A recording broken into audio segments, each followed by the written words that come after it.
रूस ने आज पूरे यूक्रेन में मिसाइल हमलों की झड़ी लगा दी। आज सुबह सिर्फ 90 मिनट में रूस ने 81 मिसाइलें यूक्रेन पर दाग दी। सिर्फ मिसाइलों से ही हमले नहीं हुए, रूस की सेना ने इस दौरान यूक्रेन पर 8 ड्रोन अटैक भी किए। रूस के निशाने पर एक बार फिर कीव आ गया है। पुतिन एक बार फिर आक्रामक हो गए हैं। सवाल यह है कि बखमूत में मिली हार के बाद ज़ेलेंस्की आखिर आगे क्या करने वाले हैं।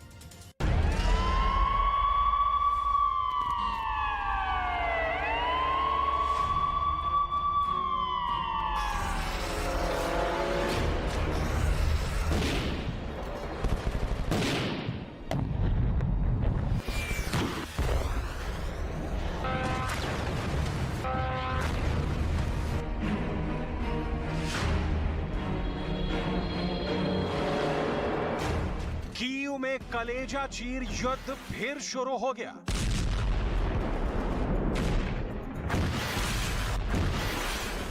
खार्किव में बारूदी खून खराबा फिर शुरू हो गया। लीव में फिर मिसाइलों के प्रहार से हाहाकार है।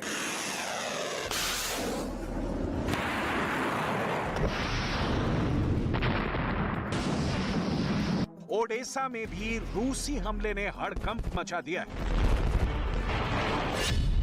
साफ है, रूस ने यूक्रेन में पूरब से लेकर पश्चिम तक और उत्तर से लेकर दक्षिण तक आसमान से आग बरसाया है।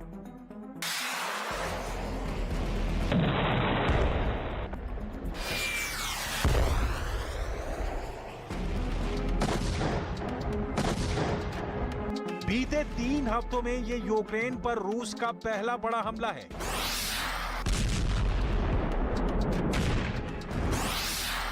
इस हमले में एक बार फिर यूक्रेन में मौजूद यूरोप के सबसे बड़े न्यूक्लियर पावर प्लांट को निशाना बनाया गया।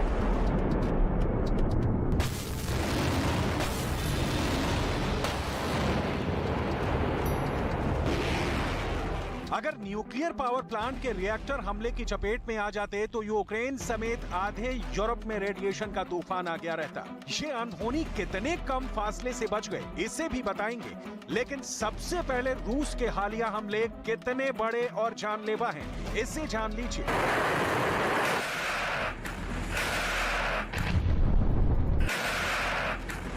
बखमूत की जीत के बाद रूस की सेना के हौसले 7वें आसमान पर हैं।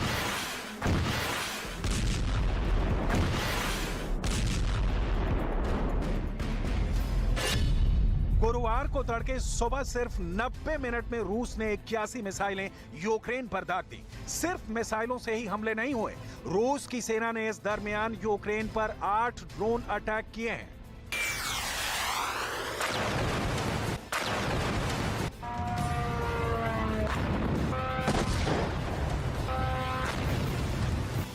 रूस के हमले बता रहे हैं पुतिन एक बार फिर आक्रामक हो गए हैं। एक बार फिर पुतिन की नजर यूक्रेन की राजधानी पर है, ज़ेलेंस्की के घर पर है, उन तमाम ठिकानों पर है जिस पर दोबारा कब्जा जमाकर यूक्रेन अपनी पीठ थपथपा रहा है। मार्च महीने में एक बार फिर पुतिन का दमन चक्र चल पड़ा है।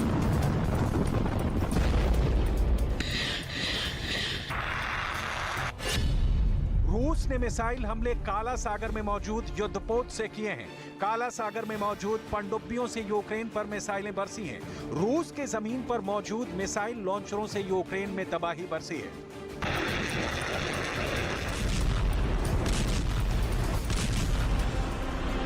रूस के वार के पलटवार के लिए पूरे यूक्रेन में एयर डिफेंस सिस्टम सक्रिय हैं। कीव में एक बार फिर लोगों को बम शेल्टरों में शरण लेने की चेतावनी जारी की गई है। कीव में मिसाइल अटैक से लोगों को बचाने के लिए कीव में जमीन के अंदर कितना महफूज शहर बसा दिया गया है, इसे देखना भी आपके लिए बहुत जरूरी है।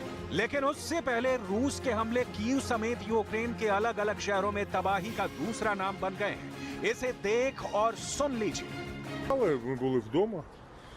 І десь 6:40, 6:45 гахнуло, все, пішли у двір. Люди були поранені, їм допомогу, з машин аптечки подавали. Потім машини загорілися, ми спробували гасити автомобільними вогнегасниками, вон трохи припалило. Был первый прилет и включился ТС-5 сразу же. Автоматика сработала. подошел к окну посмотреть, что это происходит, да. Отошел, и начали искры огненные. Ну и окна повылетали полностью по всему дому. Как бы особо больше сказать ничего. У вас все цели в дома? Да, слава богу, я один был дома. 1.5 घंटे से भी कम वक्त में खार्किव में 15 बार हमला हुआ है। लीव क्षेत्र का ज़ोलोचिव्स्की शहर कैसे खंडहर में बदल गया है, इसे देख लीजिए। यूक्रेन के दक्षिणी इलाके ओडेसा में भी रूसी हमले की खबर है। ओडेसा में भी ऊर्जा ठिकानों और रिहायशी इलाकों को निशाना बनाया गया है। रूस ने पूरे यूक्रेन में मिसाइल हमलों की झड़ी लगाई कि यूरोप के सबसे बड़े पावर संयंत्र ज़ैपोरिज़िया में बिजली गुल हो गई। वहीं राजधानी कीव में मौजूद सभी बम शेल्टरों के दरवाजे फिर खोल दिए गए। यूक्रेन की सरकार का दावा है कि रूस के हमले से बचने के लिए कीव में 3000 बॉम्ब शेल्टर बनाए गए हैं। यूक्रेन में पूर्वी यूरोप का सबसे बड़ा और सबसे पुराना अंडरग्राउंड नेटवर्क मौजूद है। यूक्रेन की सरकार ने साल 2014 से ही अपने मेट्रो स्टेशनों में जंग के हालात में उन्हें बॉम्ब शेल्टर की तरह इस्तेमाल करने की तैयारी शुरू कर दी थी। यहां तक कि शहर की मेट्रो के 52 में से 47 सब स्टेशनों को शहर के लोगों को रूसी फौज की बमबारी से बचाने के लिए बॉम्ब शेल्टर में तब्दील कर दिया गया है। इन बंकरों में हजारों लोग छिपकर महफूज रह सकते हैं। नीपर नदी के नीचे बनी एक मेट्रो लाइन के जरिए भी शहर के दोनों हिस्से आपस में जुड़े हैं। कीव में सबसे पहला मेट्रो सबवे 1960 में तैयार कर दिया गया था। सवाल है, क्या बखमूत में मिली बढ़त ने रूस के लिए जीत के द्वार खोल दिए हैं? बखमूत से कीव 690 किलोमीटर दूर है। कीव के 40% इलाकों में बिजली गुल है। यहाँ लोगों को बॉम्ब शेल्टरों में रहने की हिदायत दी गई है। बखमूत से खार्किव की दूरी 215 किलोमीटर है। यहाँ 15 मिसाइलें गिरी हैं। बखमूत से लीव की दूरी 1230 किलोमीटर है, जहाँ के ऊर्जा ठिकानों और रिहायशी इलाकों पर मिसाइलों से हमले हुए हैं। बखमूत से ज़ैपोरिज़िया की दूरी 280 किलोमीटर है। जब से यूक्रेन ने यहाँ दोबारा कब्जा जमाया है, उसके बाद से रूस ने छठी बार हमला किया है।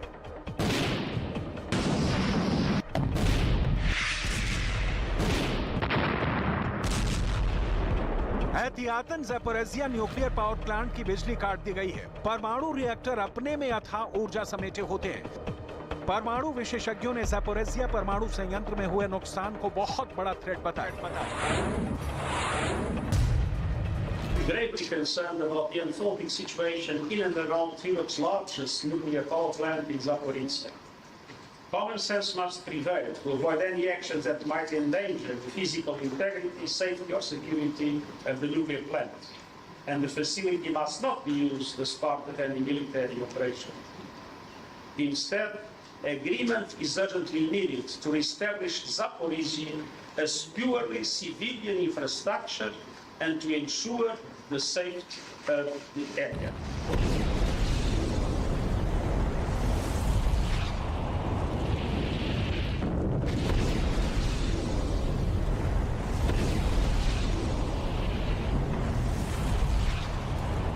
ज़ैपोरिज़्ज़िया परमाणु प्लांट युद्ध के शुरुआती दिनों से ही रूस के कब्जे में था। महीनों तक यूक्रेन की सेना ज़ैपोरिज़्ज़िया परमाणु प्लांट को जीतने में जुटी रही।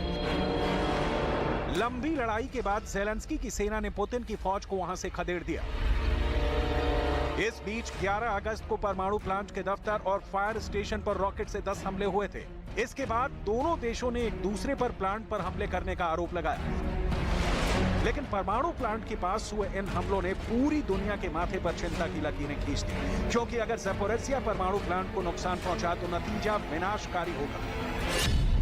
ज़ैपोरिज़्ज़िया न्यूक्लियर प्लांट यूरोप के सबसे बड़े न्यूक्लियर प्लांट में से एक है। यहाँ 6 न्यूक्लियर रिएक्टर हैं। न्यूक्लियर प्लांट पर कब्जा जमाने के लिए रूस की सेना ने इसके कंट्रोल बिल्डिंग पर अटैक किया था और ज़ैपोरिज़्ज़िया न्यूक्लियर प्लांट को अपने कब्जे में ले लिया था। अगर रूस और यूक्रेन की जंग की वजह से इस परमाणु प्लांट से रेडिएशन फैला तो लाखों लोगों की जान जा सकती है। यूक्रेन के हाइड्रोमेट्रियोलॉजिकल इंस्टीट्यूट ने इस खतरे को लेकर बहुत ही गहन रिसर्च की है। रिसर्च का डेटा बहुत बड़ी वार्निंग दे रहा है। संस्थान के डेटा के मुताबिक अगर ज़ैपोरिज़्ज़िया न्यूक्लियर प्लांट से रेडिएशन फैलता है तो सबसे खराब हालत सेंट्रल यूक्रेन की होगी। वहां विस्फोट से तत्काल कोई असर देखने को नहीं मिलेगा। इसके बावजूद आसपास के सैकड़ों किलोमीटर के इलाके में रेडिएशन फैल जाएगा। विस्फोट के बाद प्लांट से रेडिएशन के बादल निकलने लगेंगे, लेकिन इंसानों की आंखों से देखना संभव नहीं होगा। लेकिन प्लांट से निकले रेडिएशन वाले कण यूक्रेन की सीमा से बाहर निकलकर यूरोप में, इसमें Estonia, Latvia, Lithuania, Poland, Slovakia, Hungary, Romania और मोल्दोवा जैसे देश शामिल होंगे, जहां रेडिएशन का खतरा बढ़ जाएगा। इनमें से अधिकांश देश नाटो के सदस्य हैं। ऐसे में अगर वहां रेडिएशन फैला तो वो युद्ध रूस बनाम नाटो में भी बदल सकता है, जो यूक्रेन युद्ध से कई गुना ज्यादा खतरनाक होगा।